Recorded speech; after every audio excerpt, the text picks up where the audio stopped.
వానరుని గొంతు కాదు, రాముని ధైర్యాన్ని గమనిస్తుంది ఆ సీతమ్మ. శ్లోకమై వచ్చిన ఓ శబ్దపు నీడగా ఒక్క మాట, ఒకే ఒక్క వాక్యం, అదే రామో విగ్రహవాన్ ధర్మః అన్న పలుకు సీత మనసులో తొలిసారి ఆ నిశ్శబ్దాన్ని చీల్చుతుంది. ఒక నిస్సహాయతకు శ్వాసను ఇచ్చిన శ్లోకమది, ఒక శోకానికి శాంతిని తెలిపిన మంత్రమది. అందుకే సీతమ్మ శోకంలో రామశ్లోకమైనవాడు రాముని దూత పవనసుతుడు హనుమంతుడు, శ్రీరాముని ప్రాణదూత హనుమంతుడు. మాతా సీతమ్మ, భయం వలదు, నేను వానరుణ్ణి, సుగ్రీవుని మంత్రిని. రాఘవుని సందేశంతో నీ ధైర్యానికి దిక్సూచి కావడానికి వచ్చాను తల్లి. వానరుడా, నిజమేనా? లేదా నన్ను మోసం చేసేందుకు మారు రూపంలో వచ్చిన రావణుని బంధువా? నిజంగా రాముని పేరు చెప్పావా? మాతా, రాముని పేరు నా ప్రాణాల కన్నా విలువైనది. ఆయన నన్ను సీతాదేవికి నమస్కరించమన్నారు. హనుమా, నా హృదయాన్నే తీసుకువెళ్ళు, నా ధైర్యాన్ని ఆమెకందించు. నీ చేతుల్లో నా ప్రేమ ఉంది హనుమా అన్నాడు శ్రీరాముడు. ఈ మాటలు, ఈ తీయదనంతో, అంతటి ఆత్మ నిశ్చయంతో చెప్పగలవాడు ఒకడే, నా రాముడు. అయినా వట్టి వానరమాత్రుడు సముద్రాన్ని లంఘించి లంకకు ఎలా వచ్చాడని నేనెలా నమ్మేది? వచ్చింది రావణుడే అయి ఉంటాడని భావిస్తుంది సీతమ్మ. సీతమ్మ సందేహాలను హనుమ అర్థం చేసుకుంటాడు. హనుమా, నీవు అతని దూతవే అయితే చెప్పుము, రాముని హృదయం ఎలాంటిది? నీవు రాముణ్ణి ఎలా కలుసుకున్నావు? రామానుజుడు లక్ష్మణుని గురించి కూడా నాకు తెలుపు అంటుంది. నన్ను విడిచిన తర్వాత ఒక్క క్షణమైనా నా రాముడు శాంతిగా నిదురించారా అంటుంది సీతమ్మ. మాత, రాముని నేత్రాలు అరవింద దళాలు, బలమైన బాహువులు కలవాడు, మెడ శంఖం.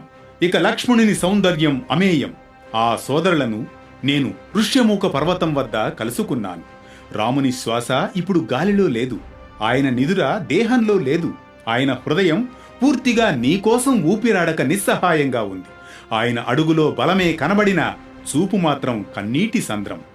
అయోధ్య విడిచి అరణ్యం ప్రవేశించినవాడు ఇప్పుడు నీకోసం లంక ద్వారాలు చీల్చేందుకు సిద్ధంగా ఉన్నాడు. నేను వానరుల్లో కేసరినందనుడను అని హనుమ అనగానే సీతమ్మ తన రాముడు పంపిన దూత అని నమ్ముతుంది. ఆనంద బాష్పాలు జలజల రాల్చుతుంది. హనుమ, నన్ను నమ్మించినవాడు నువ్వే అంటూ సీత ఆనందిస్తుంది. నీ మాటల్లో ఆ ధైర్యం, ఆ ప్రేమ, నా రాముని గుణాలు నిండినట్లున్నాయి. సీతమ్మ పలుకులు విన్న హనుమంతుడు వినమ్రంగా నమస్కరిస్తూ ఇదే సముచిత సమయంగా భావించి, మాత ఇదిగో స్వీకరించు రాముని అంగుళీయకం అంటూ ఉంగరాన్ని సీతమ్మకిస్తాడు. దాని బంధనముల లోపల తన ప్రియతముని నామాన్ని చూచి రాముడే స్వయంగా వచ్చిన అనుభూతి కలిగి సీతమ్మ ఆనందంతో పరవశిస్తుంది. ఈ కానుక ఇచ్చినందుకు నీకు నేను రుణపడి ఉన్నాను. మరింతగా రాముని గురించి చెప్పు అంటుంది సీతమ్మ. అమ్మా, నీవెక్కడున్నావో రామునికి తెలియనందువల్లే ఆయన నిన్ను రక్షించేందుకు ఇక్కడకు రాలేదు. నీవు లేక రాముడు క్షణమైనా మనశ్శాంతి నెరుగడు. నీవు ఇక్కడున్న విషయం రామునికి చెప్పగానే ఆయన తక్షణం వచ్చి రావణుణ్ణి సంహరిస్తాడు అని బదులిస్తాడు హనుమంతుడు. అమ్మా, మీరంగీకరించిన పక్షంలో నా వీపుపై కిష్కిందకు మోసుకెళ్లి తక్షణమే రామునికి నిన్నప్పగిస్తాను తల్లి. ఈ మాటతో సీతమ్మ పులకించిపోతుంది. కాని ఇలా బదులు పలికింది, ఇది నీ వానర ప్రతిజ్ఞగానే ఉంది. ఇంతటి అల్పుడు నన్ను సముద్రం మీదుగా మోసుకెళ్లగలనని కనీసం ఎలా ఊహించగలుగుతున్నావు అనగాని ఈ వ్యాఖ్యతో హనుమ అవమానంగా భావిస్తాడు. నా గురించి సీతమ్మ తక్కువగా భావిస్తోంది అని మనసులో భావించి ఒక్కసారిగా తన కాయాన్ని అమాంతం పెంచి బృహద్రూపాన్ని ప్రదర్శిస్తాడు. తల్లి, నీ ఆశీర్వాదంతో లంకను అమాంతం పెకలించి రావణునితో సహా రాముని వద్దకు మోసుకుపోయి అప్పగించగలను. అందువల్ల దయచేసి నా గురించి మీకున్న సందేహాలను విడువమ్మా అని విన్నవిస్తాడు. అందుకు సీతమ్మ, నీవు నిశ్చయంగా నన్ను సముద్రం మీదుగా మోసుకుపోగలిగినంత బలశాలివే.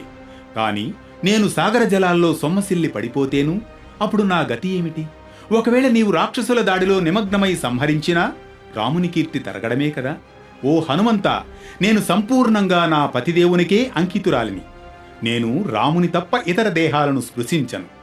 రావణుడు నన్ను అపహరించిన వేళ నిస్సహాయురాలినై ఉన్నందున గత్యంతరం లేకపోయినది. కాని ఇప్పుడు రాముడే స్వయంగా దుష్ట రావణుని వధించి నన్ను కాపాడాలి. రాముని ఖ్యాతి నిలవాలి అంటుంది సీతమ్మ. అప్పుడు హనుమంతుడు, అమ్మ, పతివ్రత శిరోమణివి, రాముని ధర్మపత్నివి కనుకనే నీ దివ్య పలుకులు అమృతతుల్యములైనవి. నేనిక వెళ్ళి వస్తాను. అమ్మా, నేను నిన్ను యథార్థంగా కలుసుకున్నట్లు రామునికి విశ్వాసం కలిగించేందుకు నాకు చిహ్నమేదైనా దయచేసి ఇవ్వుము అని అభ్యర్థిస్తాడు. అప్పుడు సీతమ్మ అశ్రుపూరిత నేత్రాలతో ఇలా పలుకుతుంది. ఇదిగో హనుమ అంటూ తన కొంగుముడి తీసి గతంలో తాను శిరోభూషణంగా ఉపయోగించిన ఉజ్వలమైన చూడామణిని ఇస్తూ, నా దుర్భర దుఃఖాన్ని అంతం చేయమని గట్టిగా చెప్పుము నా రామునికి అంటుంది.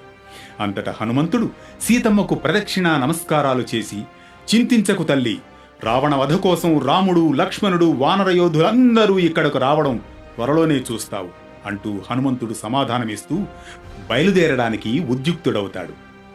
ఇది అశోకవనంలో వేదనగా మారిన మౌనం, ఆశగా పలకరించిన హనుమ గంభీర స్వరం.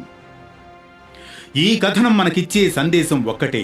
రెండు హృదయాలు వేరైన సమయంలో ఒక్క మాట, ఒక్క సందేశం ఆ ప్రాణాలకు శ్వాసగా మారుతుందని. నిజమైన సహాయం అంటే భయాన్ని తొలగించడమే కాదు, ఆ వ్యక్తికి తనపై ఉన్న నమ్మకాన్ని తిరిగి కలిగించడమే. భక్తిని కలిగించే పలుకులు, ధర్మాన్ని స్పృశించే సందర్భాలు, శౌర్యాన్ని ప్రతిబింబించే ఘట్టాలకు వేటూ న్యూస్ కథా పయనంలో చిన్న విరామం. కథలు కేవలం వినేందుక కాదు, హృదయాన్ని స్పర్శించేందుకు, ఉన్నతులుగా సంస్కరించేందుకు. విరామం